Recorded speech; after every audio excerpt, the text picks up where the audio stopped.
Ladies and gentlemen, my name is Linas Kojala. I'm the director of Eastern European Studies Center. I'm happy to welcome you to the 8th conference intended for the Chief of Diplomacy of Lithuania, Stasys Lozoraitis, and that is organized in cooperation with the Konrad Adenauer Fund. So this is the most important event, annual event, where we address the topics, key topics of foreign security and defense. And in the first part of our event, we will present the Democratic Sustainability Barometer facts and numbers, and we will focus on Ukraine in our second part. This conference is organized for the 8th time already, and one of the goals of this conference to commemorate various anniversaries of our center. And this year we mark 16th anniversary of our activities in Lithuania, and it also signifies important works and tasks that we carry out, and we will continue to carry out in the future.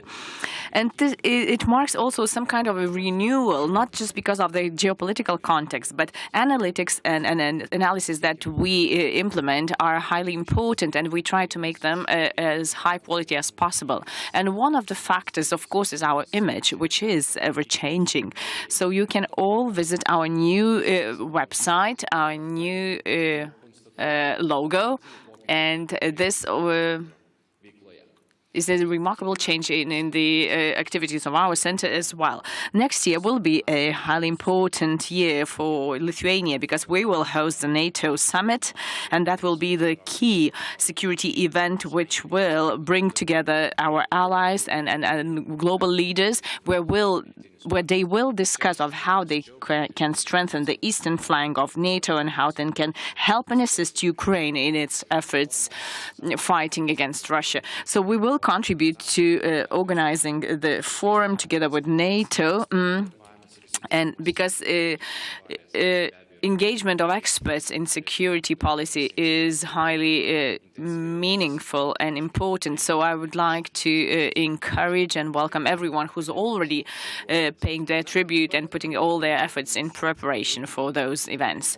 I would also like to mention one of our publications, that is Lithuanian Foreign Policy Review, an annual publication which aims to discuss all of the events that happened over the past year, various security and defense topics, the NATO's reaction and response to Russian aggression in Ukraine, highly important role of Germany in strengthening the security in our region, and ensuring that Europe is safe and independent in energy sense, in energy matters. So you can have a copy of this publication next to the entrance to the conference, and it is also publicly available on various internet platforms. I would also like our main partner of the conference, that is Konrad Adenauer Stiftung, or Konrad Adenauer Fund, which has been helping us organize this conference for 8 years in a row. Without their help and their team, that wouldn't be possible. So I'd like to thank Oliver and his entire team in the Baltic States, who continue contributing to organizing this event and to publishing the Lithuanian Foreign Policy Review.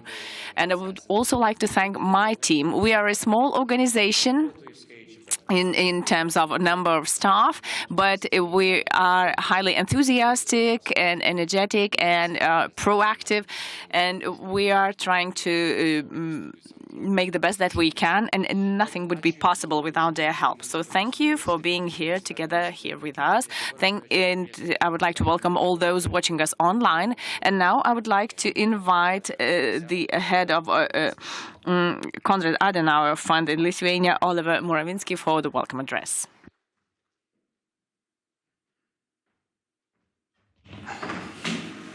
Labas Dina, ačiū Linas and ačiū EESC. Thank you very much. Thank you, Linas. Thank you, EESC. Excellencies, dear distinguished guests. My name is Oliver Morawinsky. I'm the head of Konrad Adenauer Stiftung Baltic States Office. And first of all, I would like to follow the words of thanks, not only to your team, but also to you personally, Linas, to making this event possible, also to working on this report, because it's touching a lot of issues which are very important for the current development and also for the current development between the cooperation of our organizations and also of our countries. And we are, as Konrad Adenauer Stiftung, happy to not only be partner of this conference since 2015, starting with the work of Elisabeth and then continuing with our team, but also with work on the cooperation throughout the year with your organization, and trying to, together with the German embassy, trying to strengthen the connections between Lithuania and Germany, trying to strengthen the exchange of different mindsets and different point of views on topics on foreign security policy, which is obviously a very important topic and where Germany is very much engaged in the region. And to tackle this issue, this conference, I think, is contributing to the exchange of different mindsets and also of the exchange of expectation management, which is at these times, let's say, a bit difficult because we're aiming for the same goal, but how to reach this goal is sometimes a question. And I think these kind of conferences with topics how to maintain the win on the front line and also at home is a very important issue, which we as Adenauer Stiftung are also following. I'm very happy also that my distinguished German colleague Kai Olaf Lang will be participating in the second panel to contribute the German perspective to this issue. Unfortunately, he's sick, but to see the positive things and the negative things, he can join us via Zoom. COVID made it possible for us to learn and take the good consequences out of it. So I'm very happy to be and to also to present his German point of view to the debate, which is highly necessary.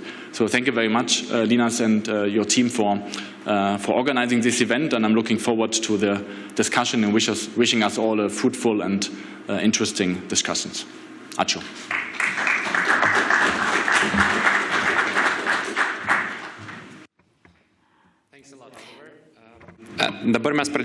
Now we will start our main part of the conference, and the first panel debate is called How to Win at the Front Lines and at Home, Sustainability of Democracy in Lithuania. But before we start our debate, I would like to invite the author of our Democratic Sustainability Barometer, Dr. Mažvydas Jastramskis, to present the key highlights of the analysis, which will be later discussed by the panelists and the moderator of the debate, Tomas Janeliūnas. So the floor goes to you, Mažvydas, now. I would like to put on my slides. First of all, I will say a few words on why we had the need for such a survey and for such a study. I hope it will be repeated in the future. As you may all know, in the past years, over the recent 10 years, I could even say so, there has been decline in democratic freedoms, recorded, and we see such processes happening in countries such as Hungary, the country which was treated by Freedom House as a free country. Now it's only treated as a semi-free or half-free country. So now there's a clash and a fight between the totalitarian regimes and democratic states in the international arena. So these huge dictatorships such as China and Russia are strongly contributing to this process by trying to interfere into democratic processes and such as they try to act as sharp powers and trying to undermine the trust in democracies within those democracies. So this is why we decided to carry out such a study and to follow the views of citizens of how they see democracy. Would they go and fight for democracy? Would they defend democracy? And how Russia's aggression changes our perception towards the Russian and Chinese propaganda narrative and how the society receives those narratives. So this is why we focused on this study. So I hope that our insights and final statistics will set a better light on how we see this topic. The final number is 53.5. the index, the overall index, stands at 53.5 and points. So at the beginning, we have separated the perception of democracy into 4 dimensions. So the first dimension is an intermediary index, that is perception of democracy.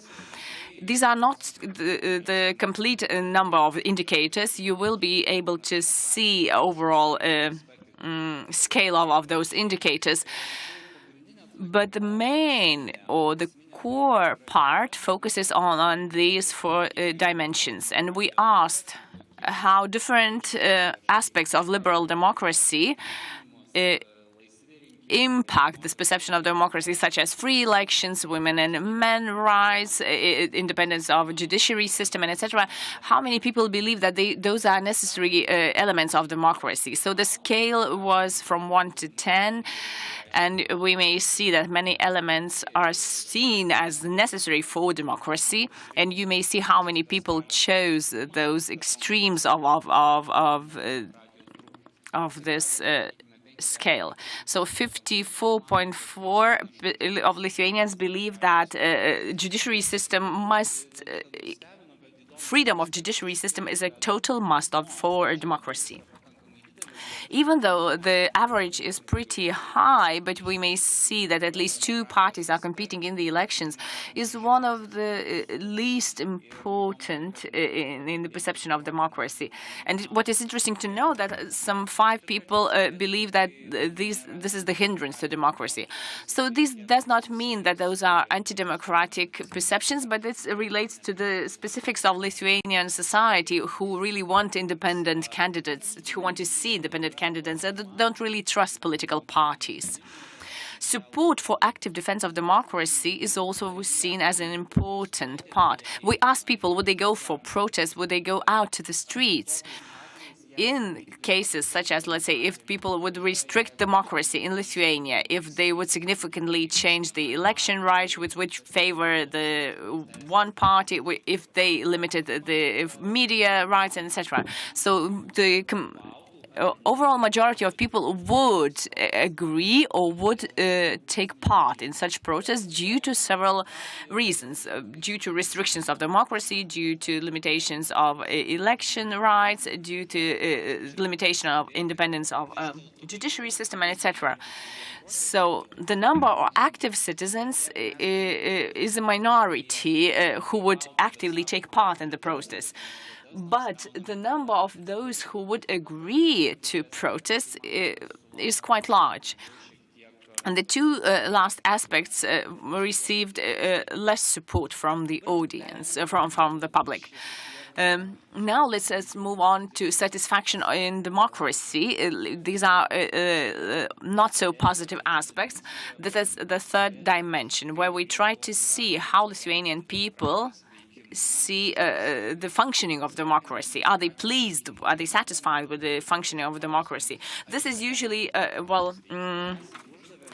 easily asked by, are you satisfied with the functioning of democracy in Lithuania? But the problem is what it means in reality. So I would like to thank Ugne Ramonaitė, who really produced these questions, and she allowed us to use those questions. So we had few specific questions that we focused on. We asked people, do they agree that Lithuanian judiciary system effectively fights corruption? Do Lithuanian institutions represent public interests well? And so this relates to how institutions work in democracy and how they respond to the needs of the society. So Lithuanian authorities are working for their own interests and the interests of larger businesses. So majority of people agree to this statement. And in this case, we see, if we see the question reversed, that Lithuanian law enforcement institutions effectively fight against corruption. So some people said yes, the other people said no, or they did not know the answer. So Lithuanians are more critical and more dissatisfied with the functioning of institutions. So this is quite a challenge for the future. And in the 4th dimension, that is trust in institutions, is also pretty visible. So these all figures are represented in a broader sense in the entire report, in the entire study. But here we asked of how Lithuanians trust in what is the trust of Lithuanians in institutions. So we had a traditional question and received traditional answers. So the red lines are the largest next to the government, the same as the parliament and the political parties. The trust in media and in the judiciary system is on the higher end, which is really a nice fact that trust in the president's institutions in NATO and other international organizations is on the higher end. So this means that Lithuanians trust less in their own institutions and trust more in the well-functioning Western institutions. So not all of these questions were included into the final index because you cannot include, trust in doctors, political parties, and church in one place. So we only included of how Lithuanians trust the political parties, the government, and the Seimas, and president's institution, and the police. So this means the public authorities and the law enforcement. So what we produced as a result. So these all 4 dimensions, all these 4 aspects had to be translated into 100-point scale. And we managed to do that.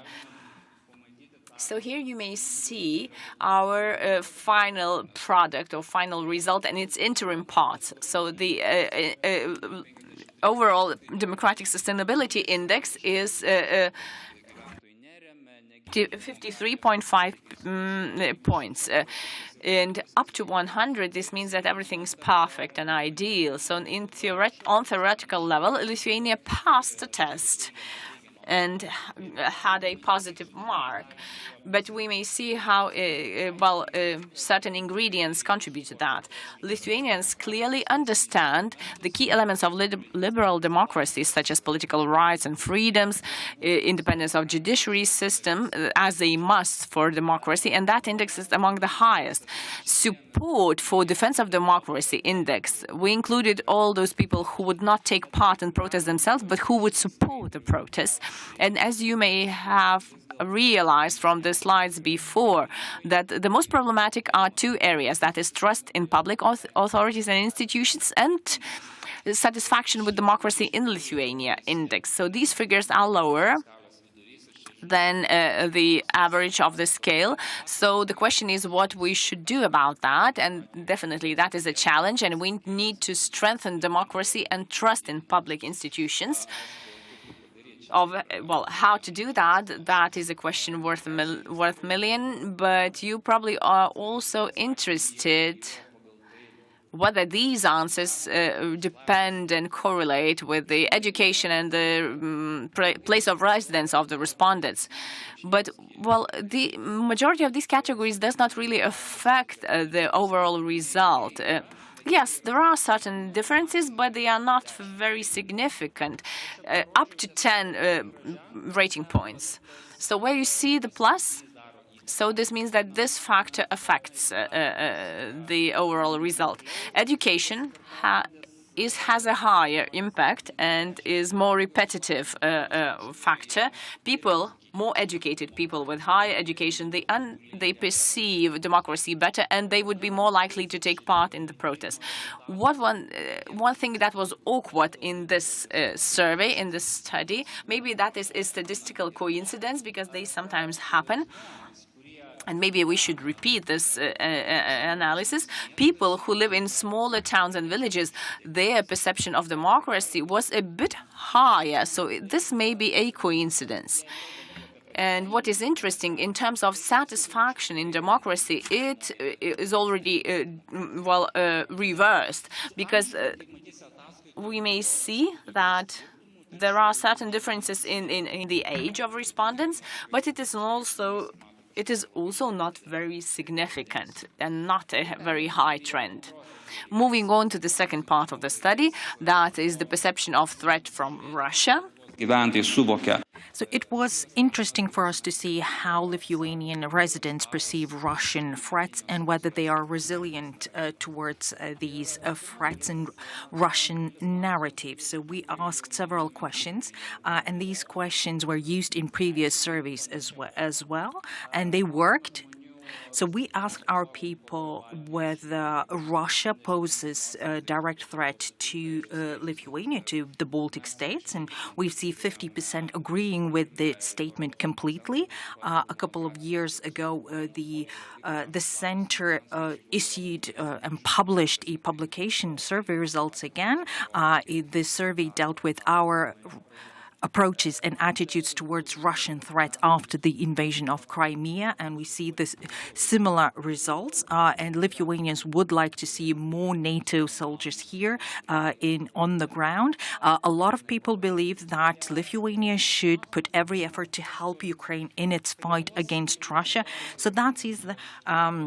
We also asked our response on whether Lithuanian narrative, Lithuanian rhetoric towards Russia was too aggressive. So, in the past couple of years, we've seen some differences in the responses. So we wanted to check how Lithuanian residents, how Lithuanian respondents of this survey perceived the Lithuanian rhetoric. So we see that opinions vary.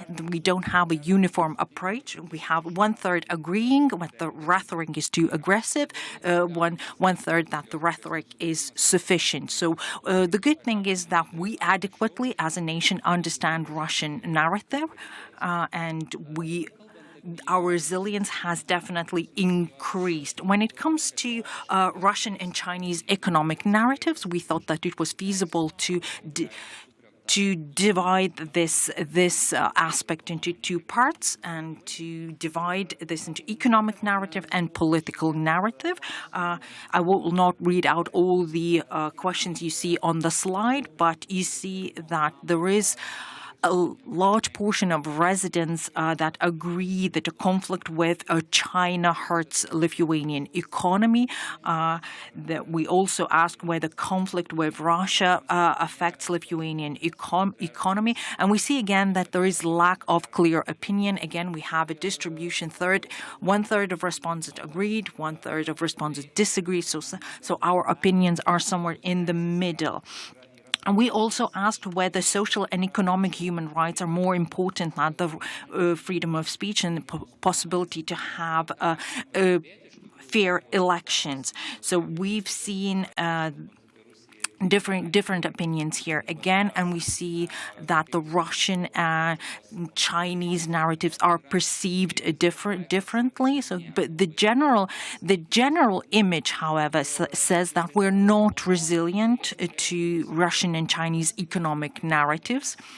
So, what if we didn't mention any resources, any specific countries? So we asked, decided to do a survey experiment. We divided experiments randomly into two sections, 500 people of similar features in one group and in the other. And we asked them whether they would support cooperation with a certain country if provided, obviously, that the cooperation is useful, results in jobs, but that cooperation would involve an authoritarian or democratic state. So for one group, we said that cooperation would be with an authoritarian state, and for the other, that it would be a cooperation with a democratic state. So the results of this question were positive. Answers were very positive. We see that the majority of our residents, 80%, would support cooperation rather with a democratic state. Now, if we offered a choice of authoritarian regime, you see that the agreement and with the cooperation with an authoritarian state would decline quickly. So only 2% of the respondents would agree to cooperation, beneficial cooperation with an authoritarian state. So we see a significant statistically difference. So these results definitely show that Lithuanians do understand themselves as a part of the democratic world, and we want to have relationships with the same countries, with the same-minded countries, democratic countries. I don't know whether we can draw here practical recommendations, but it's obvious that in the public domain, we should probably focus more on the fact that Russian and Chinese regimes are authoritarian regimes, and we shouldn't focus so much on the fact that cooperation with the two regimes is very beneficial. Because we see that based on this survey that Lithuanians prefer cooperating with democratic states. Now we also wanted to see levels of agreement with Russian and Chinese political narratives. And the situation is definitely better here.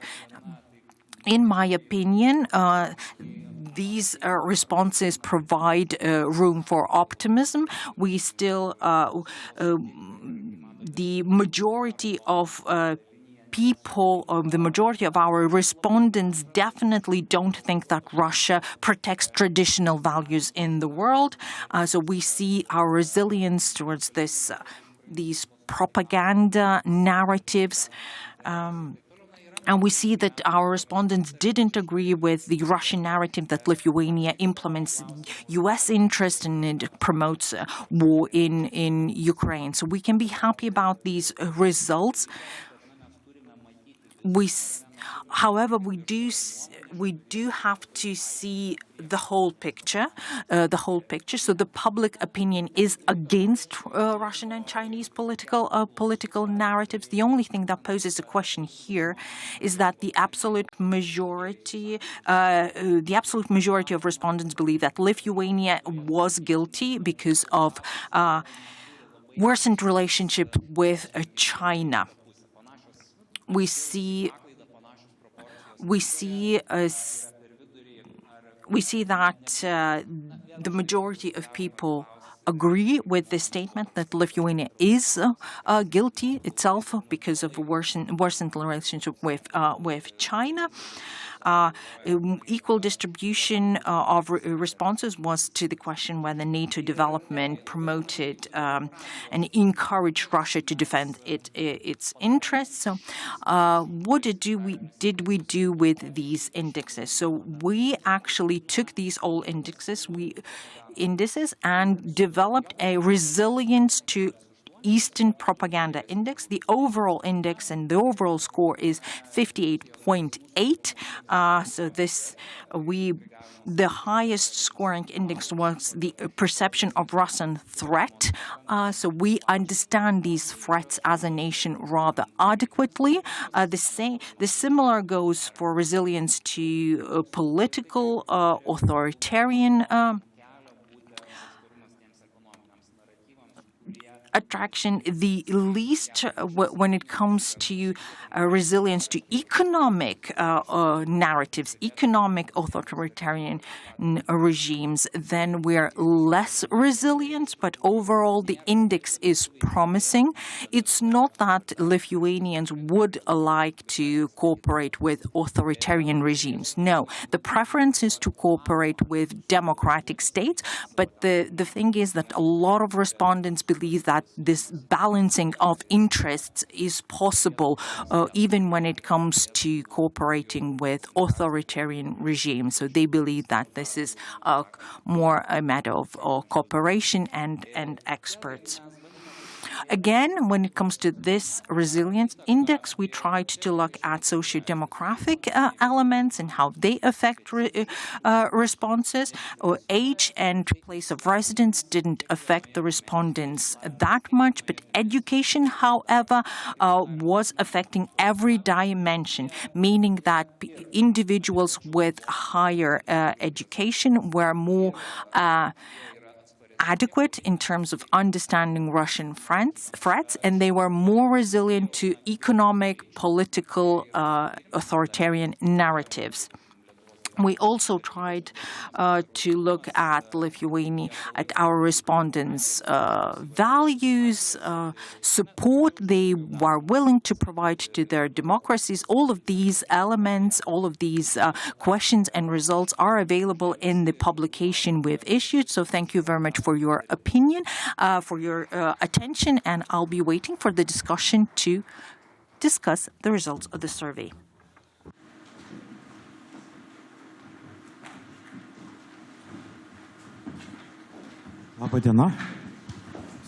Good afternoon, ladies and gentlemen. Good afternoon. My name is Tomas Janeliūnas. I'm Chief Research Program Officer at the EESC, and I'm very glad to see so many people, and I'm very happy to have the opportunity to moderate our panel discussion. And I would like now to introduce the panelists. Ainė Ramonaitė, professor at the Institute of International Relations and Political Science at the Vilnius University. Donatas Puslys, head of the Media and Democracy program at Vilnius Institute for Policy Analysis. If I am correct. So first of all, I would like to have some brief comments. What was surprising about the results of the survey? What results provided more optimism? And what should we focus on? Good afternoon, ladies and gentlemen. Thank you very much for this invitation to attend the presentation of this very important survey. I think it was time to have this survey done. We do have quite a lot of data about democracy perception, attitudes toward Russia in Lithuania, but we never had this total picture of this situation. So thank you very much, Mažvydas, for the work you've done. I really like the idea of dimensions. How should we think about democratic sustainability? And these four dimensions Mažvydas focused on were aptly chosen. Some two dimensions were dealing with democracy, democratic understanding, and the other two dimensions were talking about the status of a society, of our institutions. So we had dimensions dealing with external and internal elements. So one was about democratic institutions, internally, domestically. So what the survey showed quite aptly, that people understand what democracy is and they perceive it, but they're not satisfied how democracy works in their country. It is interesting to reflect on why this happens. We have a lot of democratic indices, and when we look at these indices for Lithuania, it seems that everything looks okay, but people are not happy with how democracy works in their country. So we're living right now at the point of break, at the point where there is a clash between authoritarian and democratic regimes, and we are in a geopolitically complex situation. So what do our people lack then? Mažvydas didn't provide his interpretation of survey results, but that's given in the publication.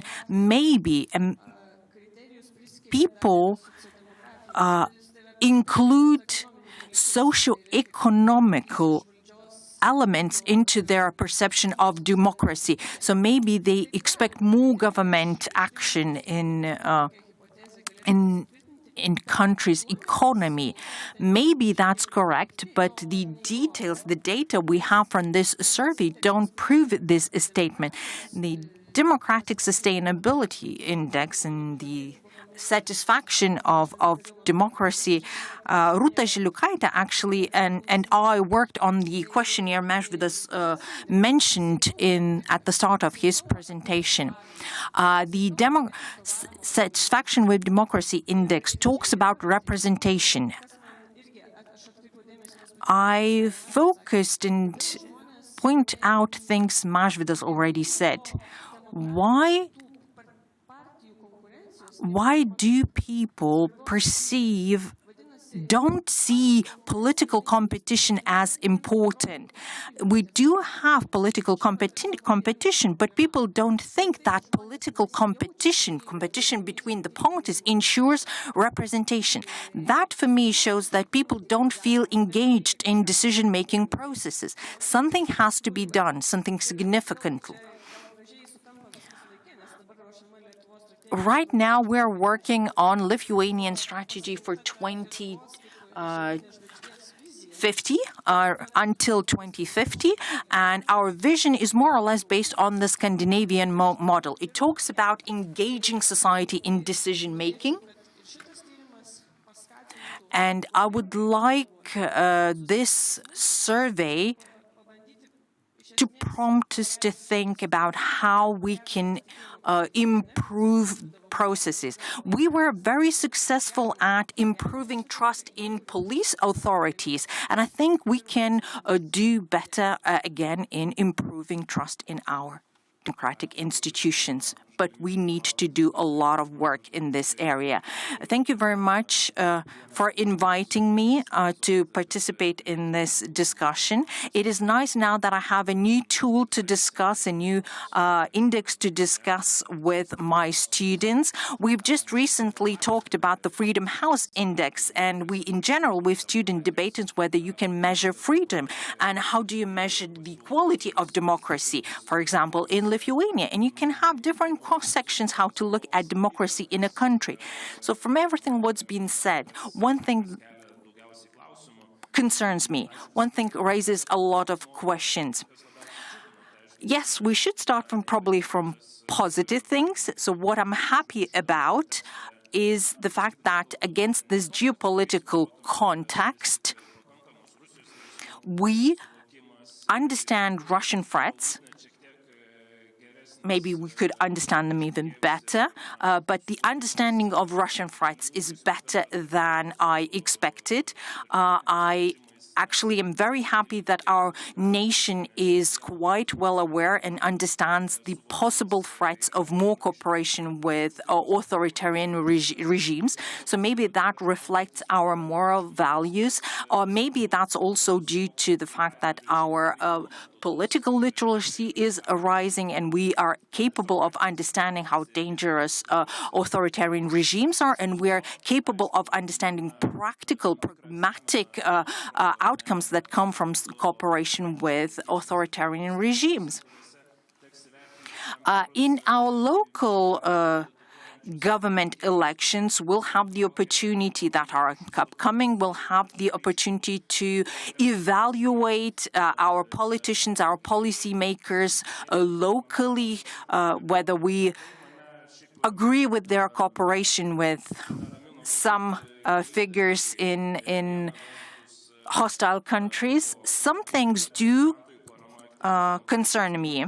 Lithuanian support for active defense of, active protection of democracy, and how much people are willing to take part in protests or agree with protests to defend democracy. Unfortunately, I understand this as a transfer of responsibility for democracy. These things that we were listening to, for me, relate to civic empowerment index. And one thing that concerns me is the risks. When we talk about the risks, when people a lot of the time think that participating in protests is risky. Nobody wants to be seen as selfish. Unfortunately, a large part of population believes, and let me now look at the index, that a large portion of people, of our residents, believe that they could suffer probably harm if they were to participate in protests. Around 60% believe that physical harm is likely from participating in protests. So I believe that there is a lack of understanding that participating in democracy, in democratic life, does come with certain risks and repercussions. A lot of people would not participate in protests, but would agree with the protests. So again, we should look at the civic empowerment index, and we see that a lot of people don't want to initiate protests, don't want to initiate resolution of issues. So what we see, we have a large portion of followers rather than leaders taking responsibility for the processes that are going on in the country. When it comes to restrictions, how many people would agree with restrictions for war reasons, for pandemic reasons? When we were hit by the pandemic, there was a restriction of freedom to associate, freedom to come together. But when it comes to war, we're talking about security of the country. And when it comes to war, we should look into ourselves. We should reflect on what we are protecting. Because of war, because war is seen as a huge threat, we are willing to forsake certain democratic values, and that should be reflected upon why we are willing to forego certain democratic values. And we see that troubling figures, 22%, for example, people willing to forsake democratic values for reasons of pandemic. Even 50% tend to agree with restrictions for reasons of war. Now, I will ask the audience to come up with questions as well. And while you're thinking about the questions, let me continue with our discussion. And I want to ask Mažvydas one thing that concerns me a lot. Aine was talking about this a lot. Gap between the best democratic scenario, the liberal democracy that we value, and democracy on the ground. And I'm talking here about trust in our institutions, trust in the functioning of our democracy today. Mažvydas, in your opinion, mistrust in our institutions, is it an inertia, or it relates to the fact that our institutions could be undemocratic, they don't work properly, and they don't support the democratic ideals? So what version seems more feasible to you? Here, I think we should distinguish between trust in institutions and satisfaction in the outcomes of our institutional work. You cannot expect that the absolute majority will have trust in political parties and the government, because naturally these institutions are politically biased. It sounds terrible, but But there is a political majority, that sits in the government. We have majority in the parliament. We didn't, in our survey, we didn't ask about activism and active participating in elections. But in the last election, only 47% of people were going to elections. So you have less than majority electing the government. So it is natural that the government elected not by majority will lack legitimacy. And if very few people are engaged in political processes, you cannot expect high levels of satisfaction with the government's work. You also, from the survey, you can see a more general phenomenon. There are two key explanations when it comes to trust in institutions. Social cultural, that comes from the civic society, and civic empowerment index shows the latest trends and correlates with the results of our survey. But in principle, if as a society we would trust each other more, then we would trust in institutions more. Another explanation could be that trust in institutions could be created through their effective and good work, through indicators as reduction in social inequality, economic growth. So the question is, how do we measure the effectiveness of political institutions? How well do they work? I don't think we have a measure that could work right now. How do we measure whether they actually work effectively, or is it just our understanding, our perceptions that they don't work effectively? Now, this phenomenon is not limited to Lithuania. Let's not think that we are a poor country, that we don't participate as a nation in elections.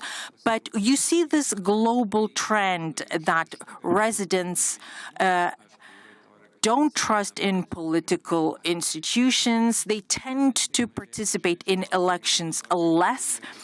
We see this trend of lack of political activism. Less and less people are involved in political parties, and that's why we have this high level of mistrust with political parties. So the question then comes, do we need experts to explain these processes? What do we do? Professor Ramoneta already said that democratic people engagement is one of the foundations of democratic functioning, and we need that. I have a question to Aine right away. Well, relatively lower resilience to economic attraction of totalitarian regimes. And on the other hand, a very clear support to economically cooperate with democracies rather than totalitarian regimes. Don't you see a paradox in this? What does this reflect? Or do we still have some kind of sensitivity towards social and economic aspects? And well, are we still searching for benefits in foreign policy? Or is this just some kind of paradox without an explanation? Does this microphone work?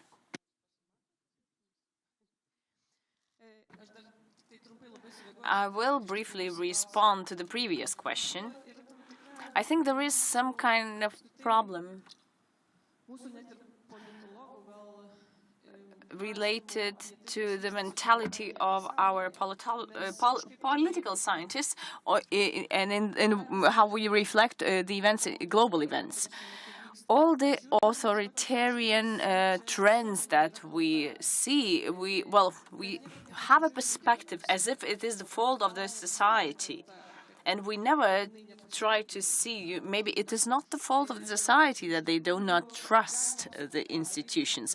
And I think we can reverse this and see it from the other, from different perspective. If there is an influx of populism in democracy, is it a cause or is it the consequence?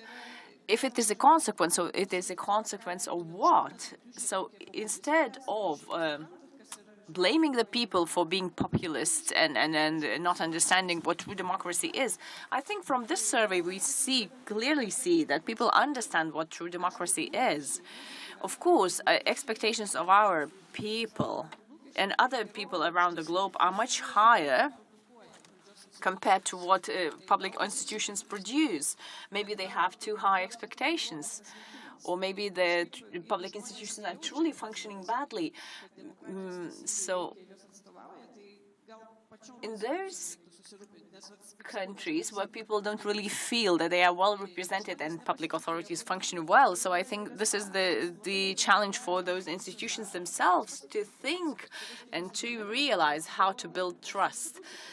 And let's say, as we talk to the police, the police worked poorly in the past, and they started to focus on boosting their trust and etc. And they succeeded. So it was, now we see that it was not the fault of the people, but it was the fault of the bad functioning of the institution itself. As for your question relating to economic benefits. Well, that is an interesting question, and I think we need to dive deeper here. I like the experiment in the survey, which really showed that people tend to cooperate with democratic states rather than totalitarian regimes.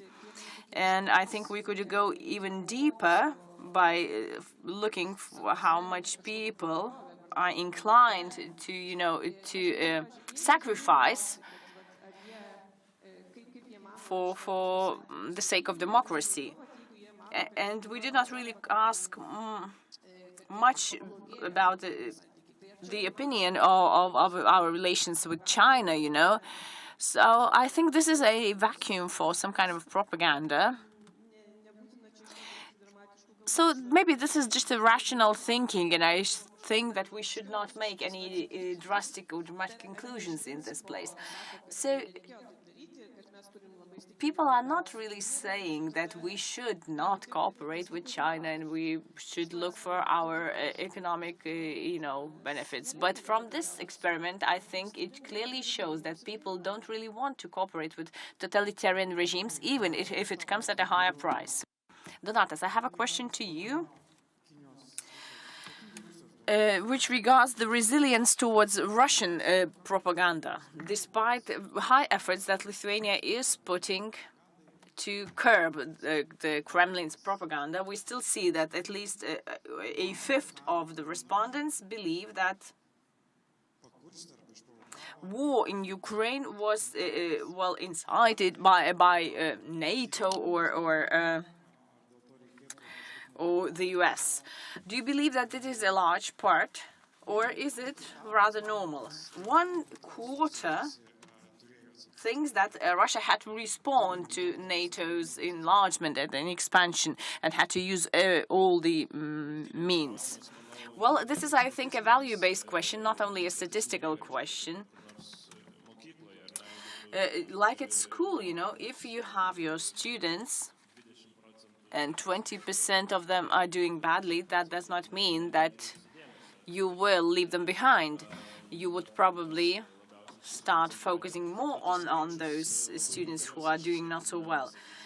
I wouldn't say that this number is so large. I think I expected a result that was worse.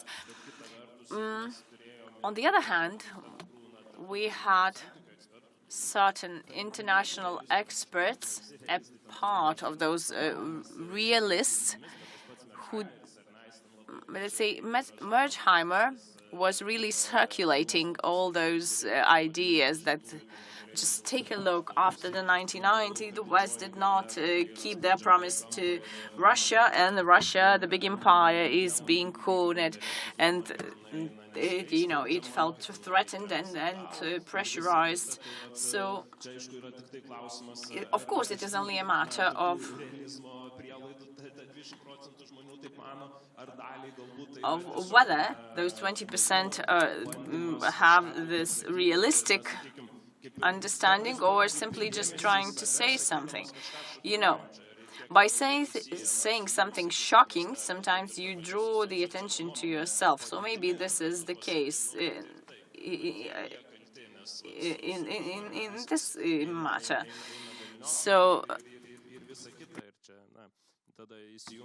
then all the other aspects also kick in: what televisions they watch, where they get their news, and those phenomena of social bubbles and etc. Do we have any questions from the audience? Only introduce yourselves first. Hello, Šarūnas Radvilavičius from the Initiative 360. So I have few questions from Mažvydas. Was this survey carried out based on some international methodology or analogs? Can we compare to other countries in one way or the other? And the second question, even though you try to avoid this assessment of those 53%, but do you have any scale, a target scale for yourself? Does this result mean that democracy in Lithuania is sustainable, or it is not sufficiently sustainable? How do you see that? Is there some red line or the blue line? Well, building this survey, we try to see this global values survey and many other long-term surveys on what methodology those surveys, global surveys, were based. So we try to focus on that. Of course, on the other side, I need to note that the support for democracy does not really have any established measures so far. You know, most of those surveys are based on expert views and expert opinions. So this is what we try to do in Lithuania as well, because democracy is the sovereignty of people and not simply the fact of how they see those processes. As to the second part of your question, well, it came as a result of comparative analysis, you know, and it is hard to tell. We did not really had a certain target in mind. We simply had a goal to follow and observe what are the trends in the society and how they change when the circumstances change. So if you would like to have a subjective estimation or assessment, then I think I could say that this is a well, sufficient grade, sufficient mark, but there's definitely room for improvement. So our time is running out already. I would like to get a summary response from each of you. I have no doubt that this survey for EESC should become a flagman survey, which we could multiply and repeat every year, annually. So I have a question for Mažvydas and every one of you. How would you see what could be included into the survey next year? What conclusions you have come to, that there are certain issues, let's say, that are important and that needs to be asked? And I have the same question to your colleagues.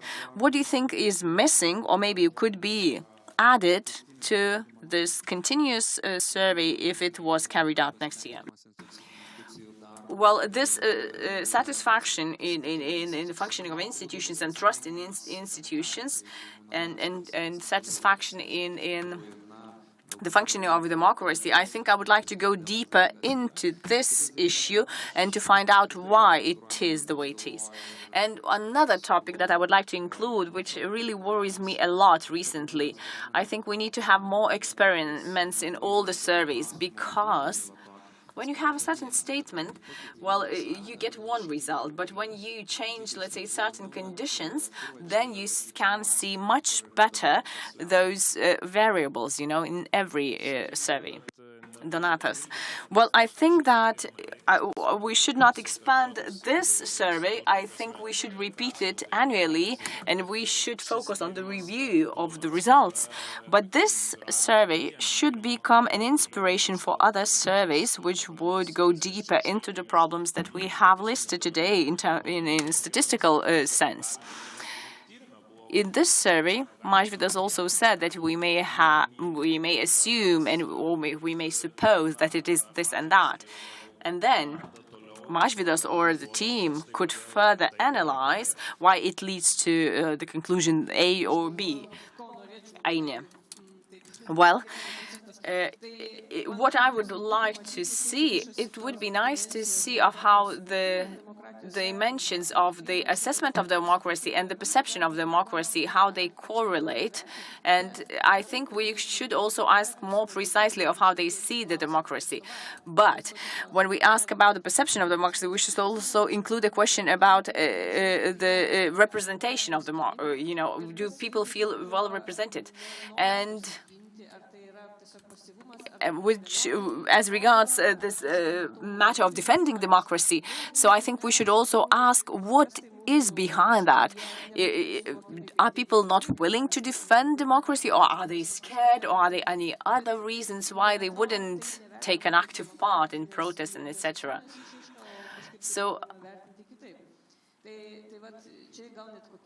So I think maybe here we would need a qualitative survey, because I think this is an important dimension. So thank you very much to all the panelists and Mažvydas. It was really fun working with Mažvydas while implementing this idea of democratic sustainability barometer. I believe that we will have opportunities to continue working together in the future and improving this survey. I will now pass the microphone to the panelists of the other session, where we will focus on Ukraine.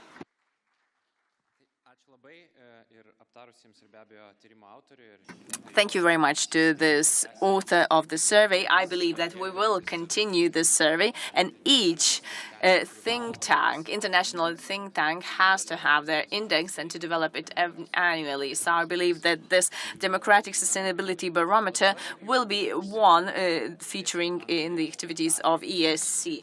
And now we will start with the second panel, with the second part, and Ukraine and its ability to maintain the momentum and get back its annexed territories. So first of all, I would like to introduce the moderator, Margarita Šešelgytė, Director of the Institute of Political Science and International Relations, Michael Kaufman, a Research Program Director in the Russia Studies Program at CNA in the United States, K. Olaf Lang, the Senior Fellow at German Institute of International and Security Affairs, and Davidas Matulionis. He is the Lithuanian ambassador in NATO. He will be joining us live from New York, remotely. So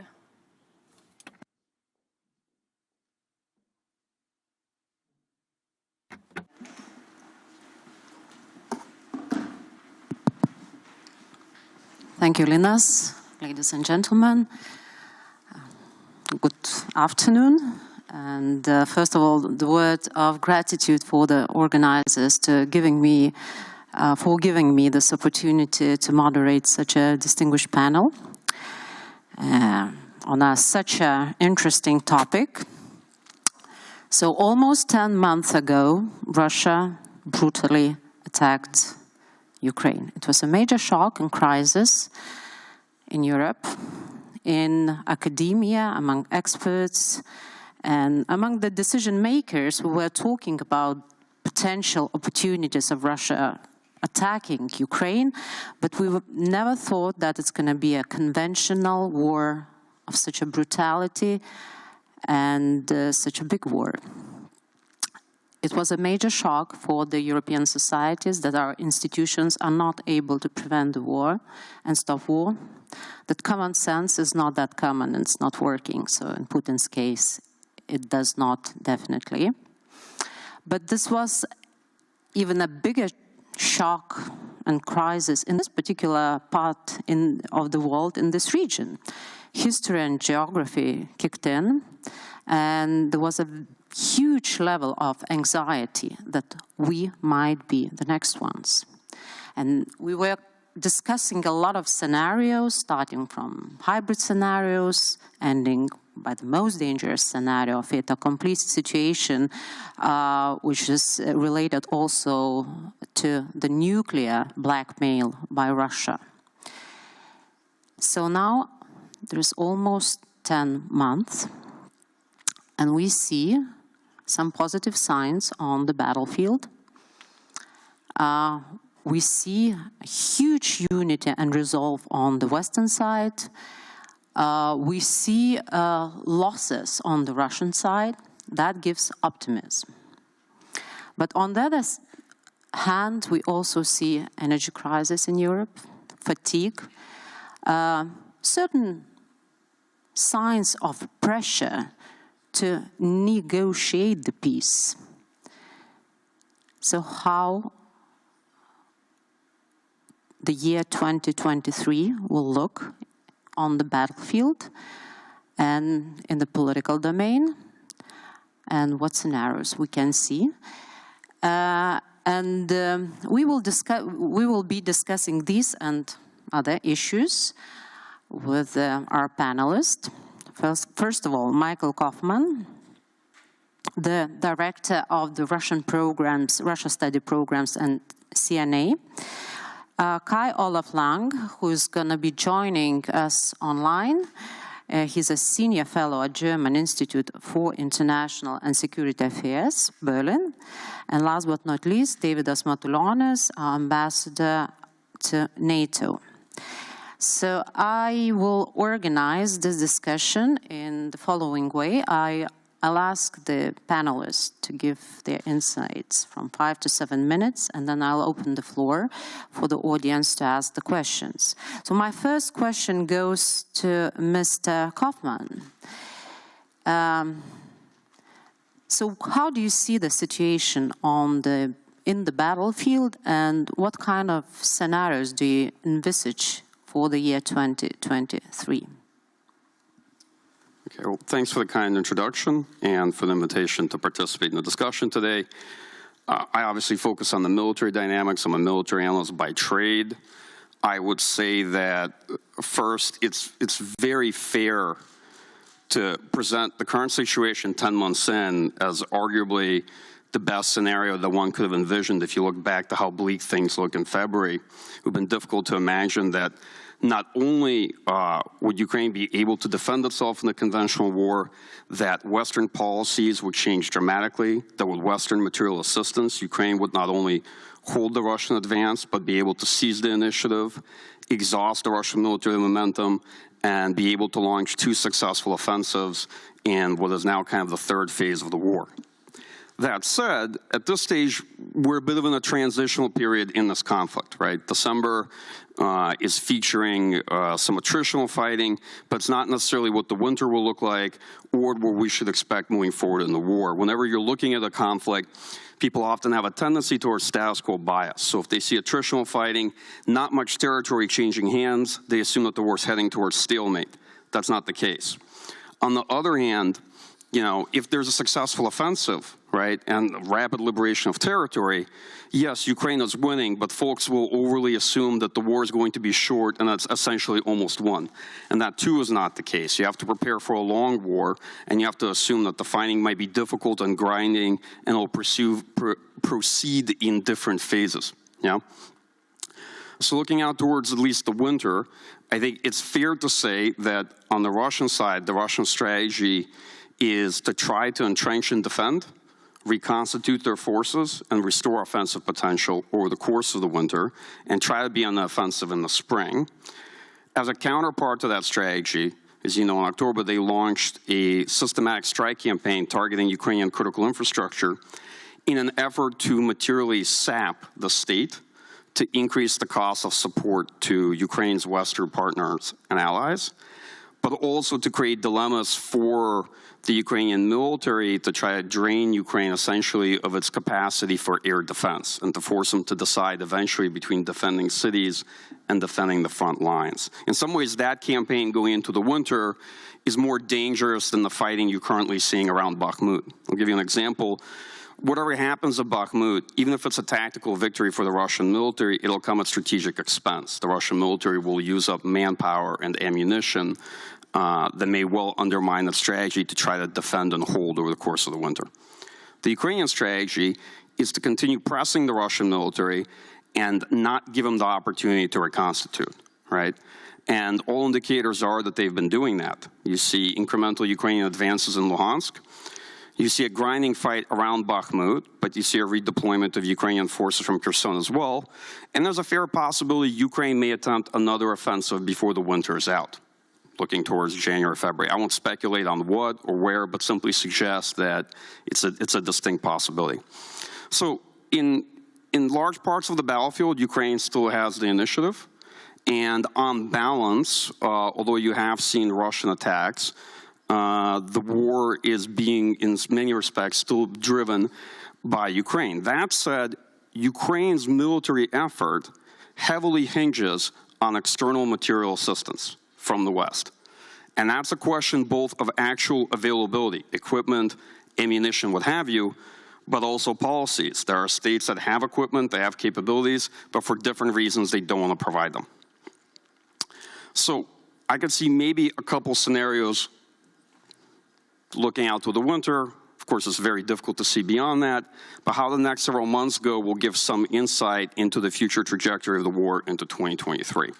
You know, an optimistic scenario would be that poorly equipped, poorly supplied Russian troops, heavily dependent on mobilized personnel, will eventually break and collapse on a part of the line, a significant part of the line, allowing Ukraine to have another operational success and breakthrough. Whether it's in Luhansk or elsewhere, it's certainly within the realm of the possible. I think it's optimistic, given the Russian lines to an extent have stabilized, but at best you have an incomplete picture. And a lot of things in war that proceed along the lines of gradually then suddenly. This gradual attrition eventually creates the space for a successful operation that can achieve a breakthrough. Okay? I can see another scenario where the Russian military is able to leverage mobilization, build out layered defensive lines, and make future advances more difficult and costly, but nonetheless one where Ukraine makes incremental gains, assuming sustained Western support. Look, as an analyst, I typically end up working with worst-case scenarios, right? If it ends up being a short war, if Ukraine is highly successful, then brilliant. You know, that's a great problem to have, and all the things that are associated with it. But you want to work more with worst-case scenarios to plan for the longer war, to think about where you need to be in terms of material support, training, managing equipment, and in particular ammunition. Ammunition is becoming a very significant factor in this war for both sides. It's a major constraint for the Russian military. The way they fight is both inefficient but incredibly dependent on use of artillery fires, concentrated artillery fires and ammunition. But on the other hand, Ukraine's way of war is also very taxing on ammunition supplies. And as you've seen, the war has revealed that despite strong Western cohesion and support, we're not nearly as well set up on the defense industrial side as we thought we were, okay? And that this war has proven quite taxing on Western defense industries and our production capacities, and even already, given all the equipment and ammunition has been provided to Ukraine, it'll take years just to rebuild these stocks in Europe. But putting that issue aside, sustaining Ukraine's war effort is going to be one of the biggest challenges moving forward. That's maybe starting off with air defense, artillery ammunition, equipment training, and what have you. So I'll summarize this, because this is just opening remarks, I think, for all of us. I am cautiously optimistic. I think for my own mental model, I see Kherson and Ukraine's success in Kherson, which was a challenging fight, but nonetheless one where Ukraine attained a strategic victory, as probably a better model for how the conflict will proceed than Kharkiv, but the jury's out. And it remains to be seen what the Russian military can make of mobilization or not, and you will only be able to judge that over the course of several months. So I think February will be much more indicative of what to expect in 2023. I'm sorry I don't have a precise prediction for where we're going to be much later, a year from now, but military analysis and forecasting isn't fortune telling, okay? At best, you can build probabilistic scenarios and look for what kind of indicators suggest that one scenario is more likely than the other, and that's the trajectory you're on. Thank you, Michael, very much indeed. And I was about to ask about more precise timeline, but you just said that you don't have a crystal ball. So I guess I'm just gonna keep this question back for later, probably. So we see considerable victories on the battlefield, and that gives us optimism, although there are also quite pessimistic scenarios.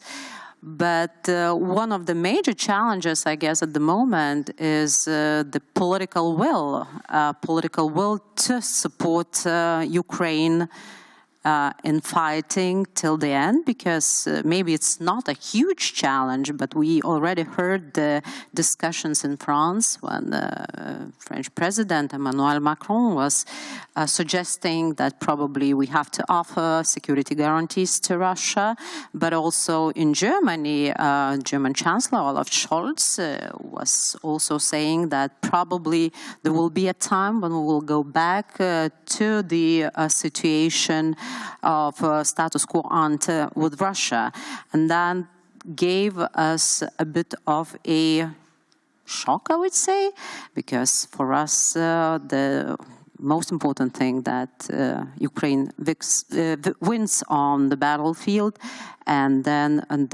we can discuss about certain peace negotiations. But what is the most important, what our Minister of Foreign Affairs, Gabrielius Landsbergis, said, that we have to build this new order, new security order, not with Russia, but with Ukraine. And we have online Mr. Kai Olaf Lang, Senior Fellow at German Institute for International and Security Affairs. Hi, Kai. Can you hear us?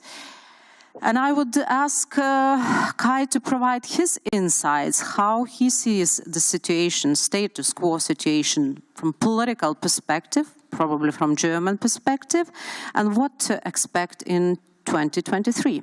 So from 5 to 7 minutes. Yeah, thanks a lot, sorry for the. Apologies that I cannot be there in person, but I think it's the better option for all of us. I was not able to travel, so I will look at this from an angle not as Michael as an expert on military aspects, but on what you, Margarita, pointed at, the question of support and ensuring support on the part of the West, and especially European countries. And you pointed out at also the role in Germany, the role of Germany and the debates which are going on in Germany under the heading of what we call in German Zeitenwende, so a process of reorientation in defense and security, but also in a different look on the geopolitical context. I think if you look to the next year, the key question from the point of view of the West and the European Union will be indeed to avoid fatigue, and to ensure the high level of material, financial, and military support. Because if I look at the German debate, sometimes it appears to me it's a little bit like the debates we have, at least in the European Union, in a nutshell. In my opinion, what we have in Germany, but maybe also in the EU in toto, is a Zeitenwende of multiple speeds. So we have a process of reassessment and also of dynamic changes in policy areas, but these processes are changing in quite a different way. So I think we have a high dynamic in the energy sector, for example, where Germany indeed does things which we did not consider possible a year ago, especially in the fields of oil and gas. We have also a sort of new commitment on defense spending, which is debated. But I think if you look at the budget plans and the commitments of the government, that's credible, at least in the short term. But at the same time, we have a sort of inertia when you look at the strategic culture. Strategic cultures and security identities usually are very robust. And if you look at the attitudes in German society and German public opinion, they are rather, in many respects, they are traditional. So I think the test for maintaining the acceptance of supporting Ukraine and also for being relatively consistent on Russia in Germany, but also in the European Union, will come in spring and afterwards, because the real challenge, and still we have also a sort of dilemma. So if Russia is too successful on the ground in military terms, in many European countries, you will have the opinion that it makes no sense anymore to support the country on the hard end. If Ukraine has a military dynamic, as we have witnessed at the end of summer, there is in parts of the political classes and of the societies a fear of, that might lead to a sort of collapse in Russia and to irrational behavior, and especially if Russia begins again to threaten with nuclear, that might also lead to a sort of we should not be too active in order to support the country, at least on the hard side of the edge. I think that will be a question which will come back in spring. And this will be especially the huge strategic question once the shooting is over. So I think already now, we should reflect on this. I posit that the real test for the unity of the West will come after the shooting is over. I'm not talking about peace. There will be not a peace in the traditional way. But if there is a sort of precarious stalemate or whatever, the unity will come of the West, and the preparedness of countries in the EU to support Ukraine will be under strain. What can we do with that? I mean, there are a couple of the key issue areas when it comes to support from the West are, of course, military support, but it's also is humanitarian aid, is material support for infrastructures. By the way, here we see the increasing overlap of so-called humanitarian, civilian, and military support. We had a debate recently on energy, and Ukrainian colleagues, when we were asking what is the most important things you need in order to ensure the sustainability of your energy systems, of course, it was about technical devices and aggregation and so on, and electricity generators and so on.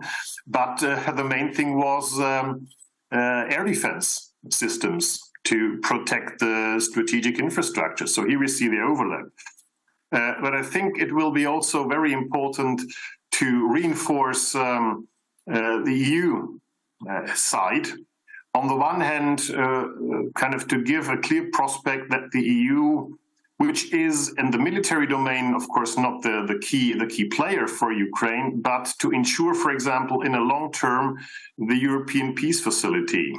So buying military equipment or giving member states resources to buy military equipment also for Ukraine. And on the other hand, to kind of look deeper into the reconstruction efforts, because reconstruction is not something which will happen in the future once the shooting is over, because reconstruction in a way is an ongoing process already now when it comes to infrastructures, for example.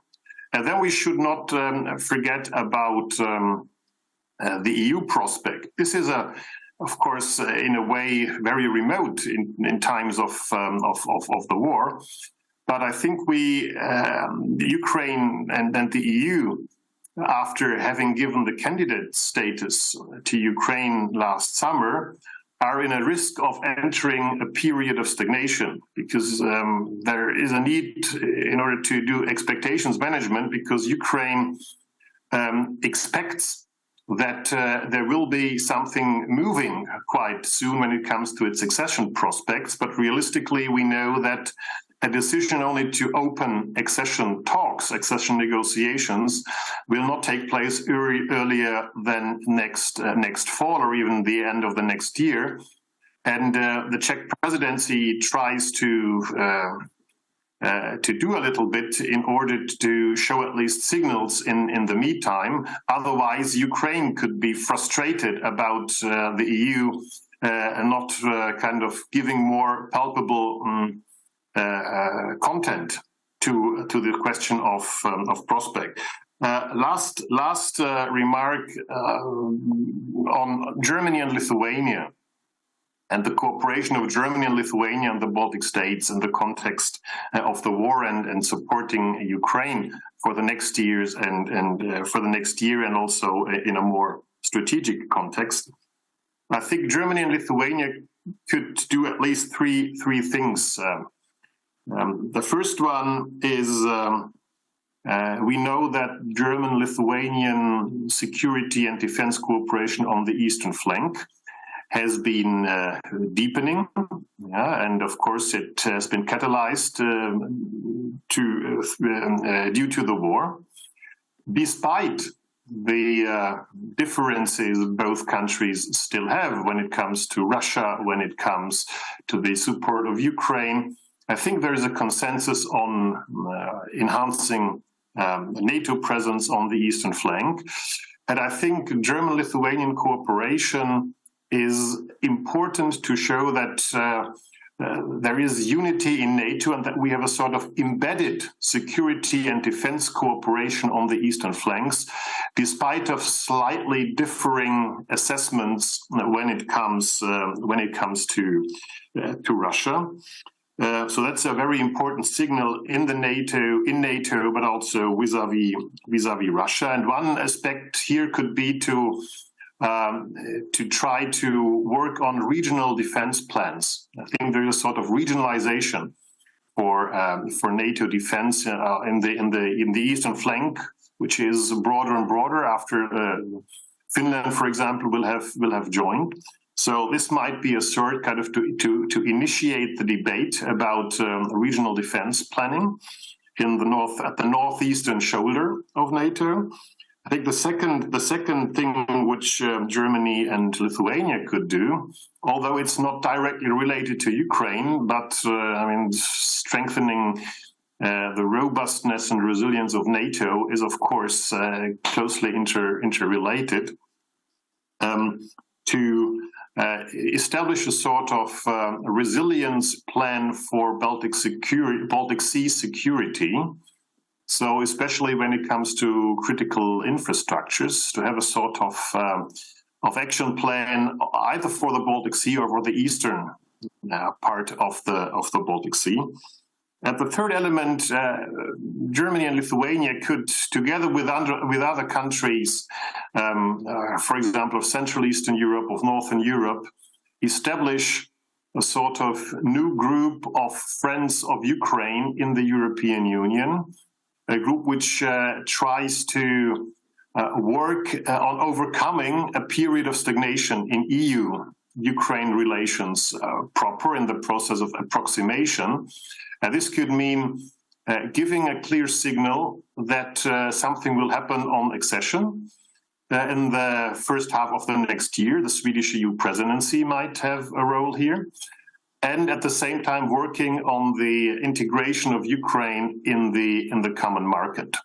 So these are a couple of ideas which kind of indirectly, I think, will play a certain role in order to enhance Ukraine, because I think it's important not to have in mind only the hard military aspect, which is the conditio sine qua non, but at the same time to have a package of political and conceptual support messages which give Ukraine a prospect. Thank you. Thank you. And it works. Thank you, Kai, very much for this very comprehensive coverage of all the political aspects of this war in Ukraine, and also giving us a glimpse to the future, what could be, potential avenues for cooperation for Lithuania and Germany, but also other European countries. And I agree with you that political aspects sometimes are even more important than the military aspects in this war. And there are so many different attitudes how the war could end and should end, and what should be the victory, how the victory should be defined. I just hope very much that these discussions will come after we will have a victory in the battleground, on the battleground, rather than these discussions would kick in when the fighting is still going on and disrupt Ukraine's way towards the victory. And last but not least, on this panel, we have our ambassador to NATO, Davidas Matulonis. And although at the beginning of this panel, I've mentioned that probably there was a very big disappointment towards the institutions which were not able to prevent and stop this conflict. But I think that NATO stands out as the institution which were doing its job and doing its job quite successfully, preventing the war from escalation, protecting the eastern flank, and not letting minor incidents draw NATO into warfare, which might result in the major conflict in Europe. So I would ask you to give your insight on the NATO's role in this conflict and what NATO has done already and is planning to do in this region in particular, and what's going to be NATO's role in 2023, or what NATO is preparing for 2023. Hello, it works. First of all, I would like to say thank you very much for the invitation to participate at this important conference, and I would like to wish to Eastern European Study Centers to become foreign policy center in the future, because you are not only Eastern Europe Studies Center, you are covering much broader areas of foreign and international relationship, and you got this possibility to hold, public forum in conjunction with NATO summit in July 11th and 12th. First time ever we have a NATO summit in Lithuania. It's not only, just a fact, but it's a sign from NATO that eastern flank is important. We need to strengthen eastern flank. We need to send messages to our eastern neighbors, encouraging messages. And I would like to simply, first of all, to try not to go deeper into the military situation. I agree with you, Michael Kaufman, on the assessment. I have just a few points. First of all, I would like to say that this war of aggression consolidated NATO as never before. After 30 years of peaceful cohabitation with Russia, we first time very clearly stated that Russia is imminent and direct threat to the alliance and to European security. And at the same time, I would like to say that there is a full unity within NATO to treat Russia. There are differences, tactical differences, but in a sense, I would like to try to defend also Germany and France and other countries, even Turkey, which has a special attitude to this conflict. Also, you have to remember that before February 24, a lot of NATO countries had a very strict policy on weapons export. Just simply to mention Germany and many other countries, which were not allowed, according to their legislation, to sell weapons to the zones of conflict. The situation now is completely different. Out of 30 countries, 29 countries are delivering weapons, lethal support and non-lethal support.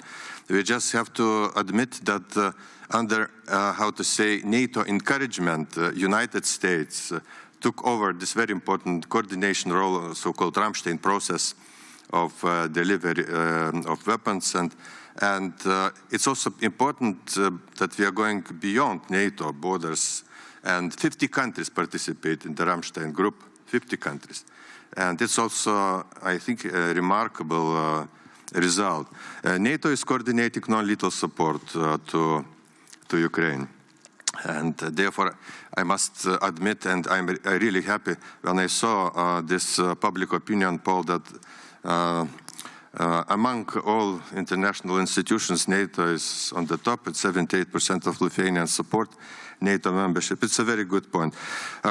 February 24, I remember myself, our first meeting, 8 o'clock in the morning, and the situation was very pessimistic, very grim picture was, painted. And I will not say who said that, but I remember very well. Ukraine will be sandwiched in 72 hours. Now it means 3 days. Now we have 300 days. And Ukraine is not sandwiched, but it's taking over back territories, defending its country, defending its people. And it's a really great result. And nobody expected that. And and our duty is now to sustain and to ramp up our military support. We probably all agree with Lang and with Kaufman. The problem is that there is a certain lack of very important ammunition, and priority number one is air defense systems. And again, we have certain shortage in air defense system. In this, I would like simply to say that I agree with you, Michael, that Ukraine has a tactical superiority at the moment. But now we are entering into a stage of war of attrition, and I don't know what will be next year. If we are not going to ramp up significantly support to Ukraine, it will be difficult. But in a way, according to our assessment, what I could say today, Russia is losing its offensive capabilities. We have to admit that. And they depleted their ammunitions. The intensity of shelling is lower than a few months ago. At the same time, there is a shortage of equipment and personnel. But it relates only to the land forces. Air forces and fleet is not suffering a lot. It means, and also strategic forces of Russia, they are intact. It means that there is a tendency to underestimate Russian forces. I think it's a very dangerous tendency. They have to respect enemy and also to prepare, to defend ourselves. And in NATO, we have introduced recently in Madrid summit, actually reintroduced, because in the Cold War there was this forward defense concept. We are now reintroducing it. In my view, it's, tectonic change after 30 years of peaceful cohabitation with Russia. And the second problem Russians are facing, and they will face eternally, logistical gaps and insufficient command and control. And the third point, in my view, and you also mentioned, Western-type high-precision weapons make a difference. They are turning tide. Several thousands of high-precision missiles and munition, it's much better than 1 million, this Second World War type of rounds of ammunition.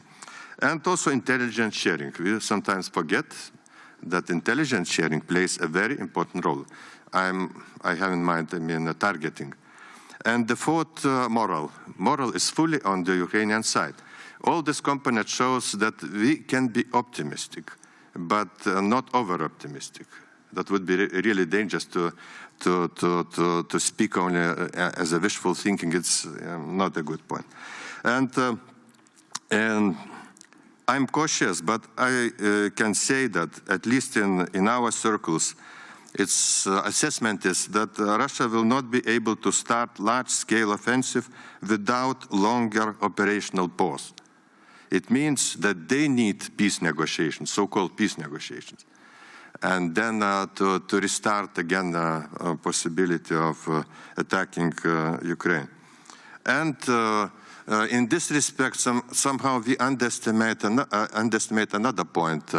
All those shellings against critical infrastructure, first of all, electricity system, it's a very dangerous trend. Actually, everything now decides not in the battlefield, but in this area, because the whole Ukrainian territory is affected. And you just imagine what does it mean, blackout. Blackout means that you are sitting with not only without electricity, without heating, but without water and the sewage and all other problems, and also economy completely collapses. This is really dangerous. Therefore, I repeat once more that our duties is first of all not something else, but air defense. Air defense, and once more air defense. It's the most important at the moment. And but they will not, Russians will miscalculate. They will not break the backbone of Ukraine. I was struck and was really surprised when Minister Kuleba at our meeting said that it's better to live without electricity as with Russians. Very good, very strong statement. And then on the political track, Lange and you also probably mentioned a little bit European perspective. It's very good that Ukraine has a candidate status in the European Union. But there is also another application. Ukraine applied, you remember, to become NATO member. And this is the more difficult part.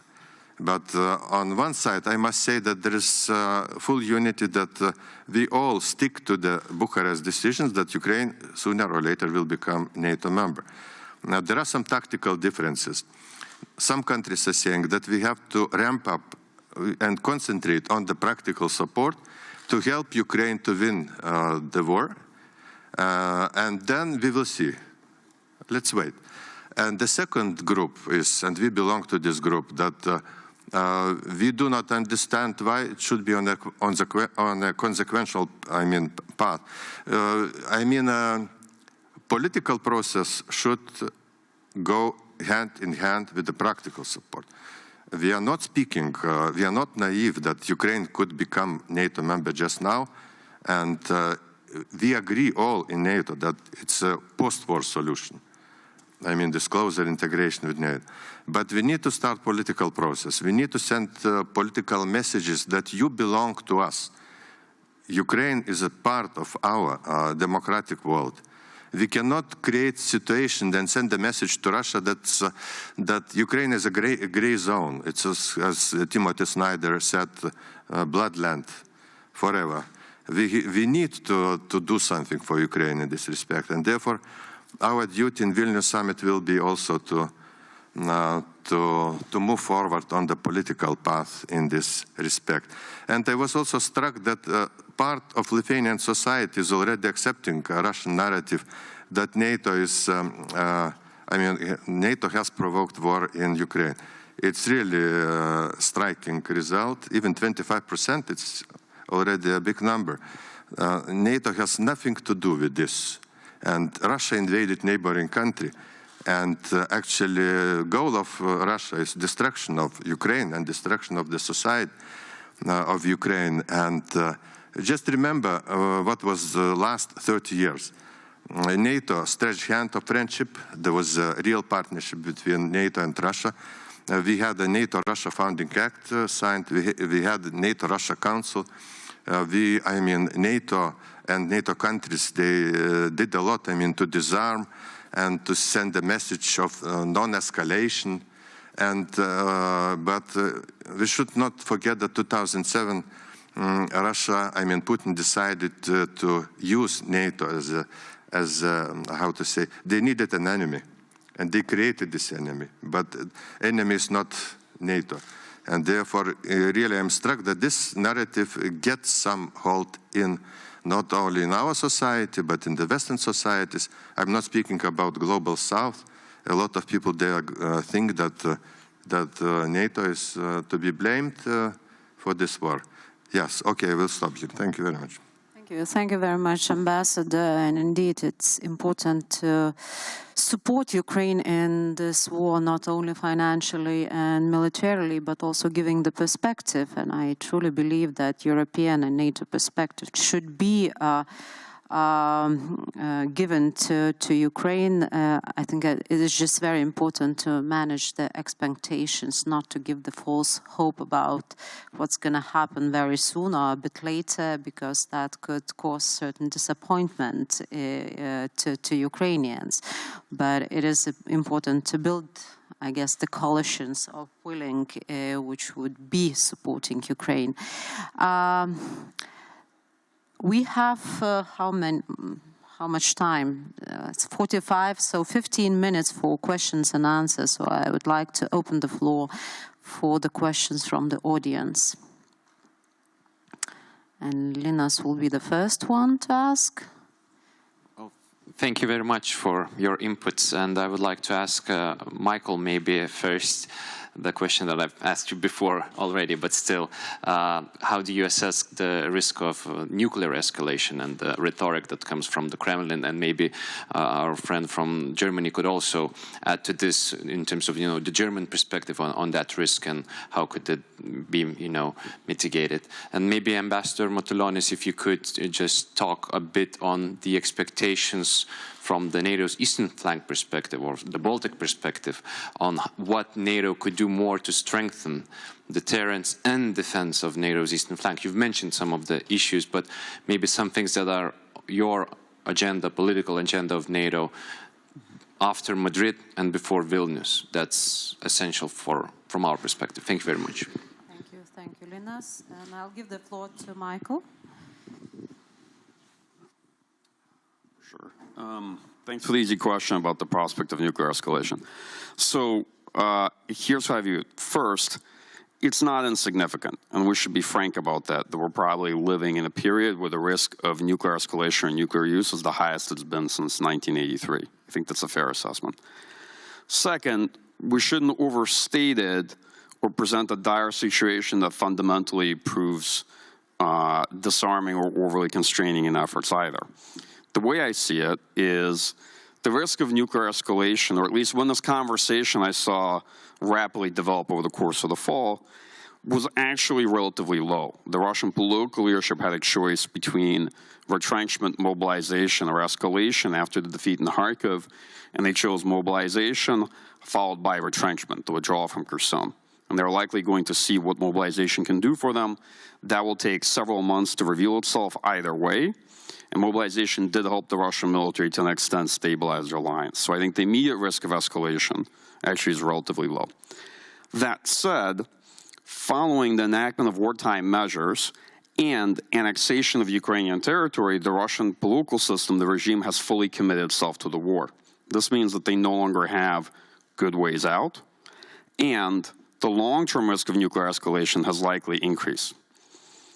I think the other thing that merits saying is that it is very likely conditions-based. There's the likeliest scenario where you could see Russian leadership consider nuclear escalation. It wasn't a defeat at Kiev. It wasn't a defeat at Kharkiv. It won't necessarily be any operational defeat, but a military failure that leads to a cascade collapse of the Russian military effort in Ukraine and a loss of cohesion of forces, at which point Russian leadership will have to deliberate a strategic defeat in Ukraine. Well, there's a strong argument to be said that Russia has already been defeated in Ukraine to an extent, but the Russian defeat in Ukraine is not the same thing as Ukrainian victory. These are actually two distinct, from my point of view, objectives. That said, anything other than that, it's a bit difficult to imagine, although I think there are also folks who are very concerned about the imperative of escalation management when it comes to providing Ukraine with certain types of military capabilities, namely long-range missiles and the like. So, this is a very unsatisfactory answer to your question. How do I assess it? I assess it as a serious concern, okay? Do I think this is an immediate concern right now, or that the risk is quite high right now? No. Do I think it's significant over time, and has it grown since September long term? Yes, and we should be cognizant of it.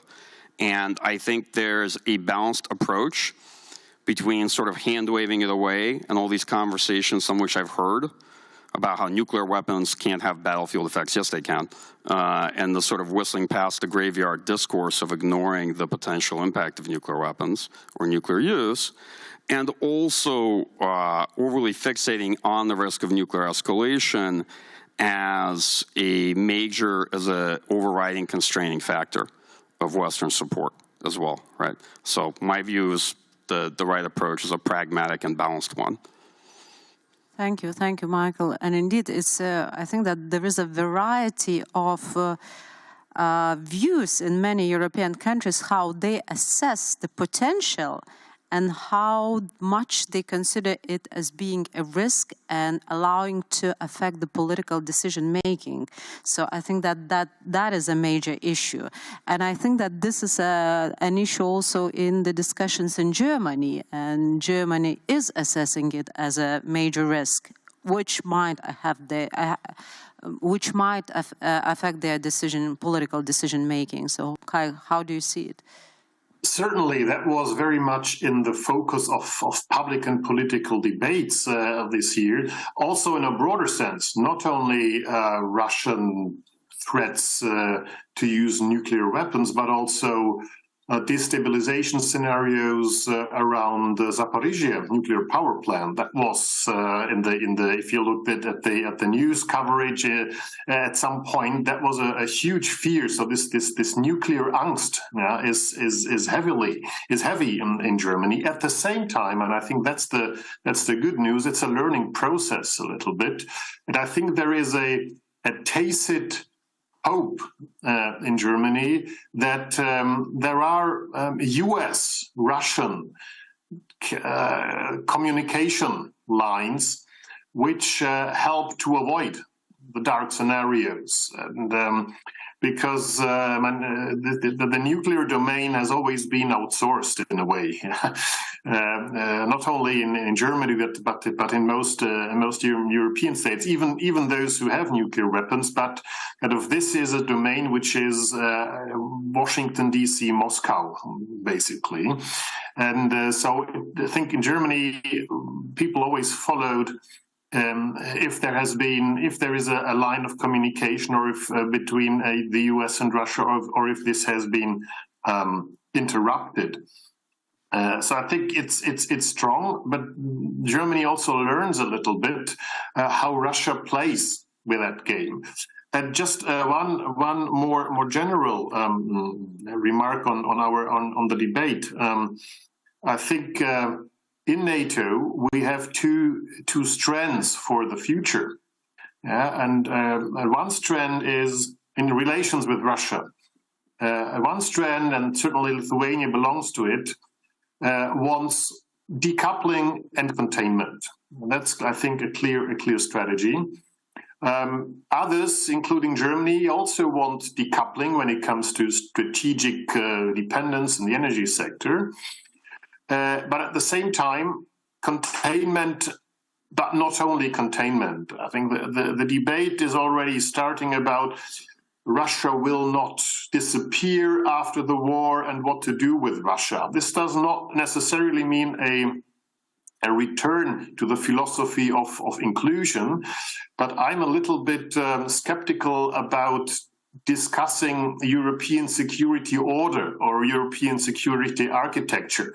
This is a term used in the security communities, but a term which at the same time speaks the traditional language of involving Russia in a broader, stable scaffolding, which probably will not exist. We will have a European security disorder in the future, which requires a strong, revitalized West, and of course some forms of dialogue with Russia. What is interesting to conclude in Germany, and it shows us that in spite of the inertia we have here, something is really can move. Yeah. There was a speech of the Social Democratic chairman Klingbeil in October, when he was very critical about German Ostpolitik. And the narrative, he was talking about mistakes and so on and so forth. But the interesting narrative he did is he referred to Social Democratic chancellors like Willy Brandt and Helmut Schmidt, in the time of who the German defense spending was up 3% of the GDP, and where he said basically a strong posture of the West, strong deterrence opened up the way for detente and disarmament in the future. So even in a part of the political landscape in Germany where you have this traditional predilection for a more pragmatic relationship with Russia, you now have a commitment to strong defense, and of course this holds true also for the Christian Democrats and the other mainstream parties. And I think all in all, in Germany we're in a process of rising awareness. We're in a moment where we have the break of a paradigm, but we have not found a new one. And I think Lithuania and other countries in Central Eastern Europe could help Germany in this learning process, in this process of being sensitive and being aware also in the future. Thank you, Kai. Indeed, we'll have to live with Russia in one way or another, and I think that more cooperation between the West and East in general should be initiated, because we used to live with Russia, different Russia as we see it now, for a very, very long time. And of course, Russia will not disappear, and that also gives us some food for thought how to live with Russia. And I guess Lina's question was about the expectations of the countries in the region vis-a-vis NATO, what NATO could do more to deter Russia and to ensure our security, because I don't think that in the nearest future Russia will turn to a fluffy and rosy neighbor. Ambassador. Thank you very much. First of all, one comment on nuclear issues. In our assessment, nuclear escalation at the moment is low. It used to be highly unlikely. Now it's considered to be unlikely. But anyway, you have probably noticed that there is a certain, decrease of Russian nuclear rhetorics. After meetings and some, communication between the United States and Russia. What Americans said, I don't know, but maybe they convinced Russians that there will be retaliation. There will be retaliation, response to possible nuclear use. I don't want to go deeper into it, but at the moment it's lower than it used to be, for example, 4-5 weeks ago. And coming back to the NATO eastern flank, well, this is, besides Ukraine, the second most important subject for us, and we have a lot of issues. Some of them were already mentioned. First of all, we need to have more allied forces in Lithuania in place, but it's not only in Lithuania, in the whole Baltic region. Distance between Riga and Vilnius is 300 kilometers, and if you take an aircraft, then just 15 minutes flying. And therefore, a light presence in the Baltic region, which doesn't have a strategic depth, it's important, not only in Lithuania. And therefore, we have more American troops, we have more German troops, hopefully even more. soon. And the second point is we need to have a really effective so-called immediate reinforcement policy. I mean, there should be dedicated forces, not only Lithuania, but around in our region, which would be capable to come to Lithuania within 0 to 10 days period. For that, we need so-called prepositioning. It means that ammunition and equipment should be stocked in Lithuania, and NATO also has to help to implement this. And Mr. Lang mentioned regional plans. Well, this is a new type of regional plans. We are now under, discussion within NATO, and I hope they will come out and we will be able to endorse them in Vilnius summit. I'm not able to go into the details. It's still highly confidential issue. And air defense, so-called rotational air defense model. If we are able to implement it, to approve it, would be really breakthrough in this respect. And the last point, so-called defense investment pledge. There was a Wales defense investment pledge. We hope to have in Vilnius defense investment pledge. It means that countries are obliged politically to spend more money for defense. If we are speaking about credible deterrence and defense, we need to spend more for defense. And it's very good that Lithuania is among those. I mean, Lithuania is the 4th country in NATO according to the percentage of GDP. I'm really proud to say that. But there are some countries who are lagging far, far behind.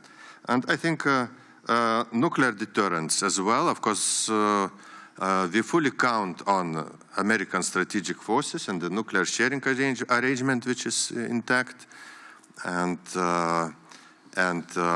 that NATO is not, attacked from any enemy. It's first of all because of effective nuclear deterrence policy. Thanks. Thank you, Ambassador. I guess our time is up. So to summarize, there are a lot of things that might change the situation on the ground in 2023, and there are various scenarios, but the most important factors are the financial and military aid for Ukraine and political support from the West, and also the unity in the West, and I hope it's going to stay as it is. And I hope that the year 2023 will be the game-changing year where Ukraine wins and Russia loses, and we will be facing a new peaceful situation in the region. But I also would like to ask you to join me in the round of applause to our brilliant speakers. Thank you very much. And I'll give the floor to Linas Kojala. Thank you very much. Appreciate your inputs and insights, which are really useful for us and for Ukrainians as well. I think we'll be stronger in the future. This is the end of our conference. I want to close the conference by thanking everyone who was here with us in the room and online. So we were listening and attending the 8th annual conference of Eastern European Studies Center. All the information that you've heard in the conference will be available at our website, on our website. If you're interested to know more details, please visit our website. This conference is dedicated to our Minister of Foreign Affairs between wars, Stasys Lozoraitis, who was the chief of diplomacy. He was promoting diplomatic relationship between Lithuania and other countries at the time when we were occupied. By remembering our great past and believing in our patriotism and believing that international relations should be based on reason, we Lithuanians believe in a happy future for Lithuania. Stasys Lozoraitis, Minister of Foreign Affairs, 1936. Thank you very much, and see you in our next meetings.